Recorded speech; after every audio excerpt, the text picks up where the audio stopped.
আমি আবারও হুঁশিয়ারি দিচ্ছি, এই দুজন ইআরও যারা ডিএমডিসি, যারা প্রমোটি ডাব্লিউবিসিএস, যারা এসডিও র্যাঙ্কের নয়,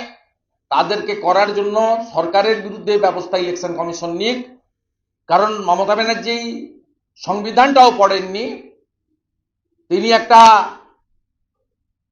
অশিক্ষিতের মতো কালকে বলেছেন যে কেবলমাত্র নির্বাচন ঘোষণার সময় ইলেকশন কমিশনের দায়িত্ব থাকে, আগেও সরকার পরেও সরকার,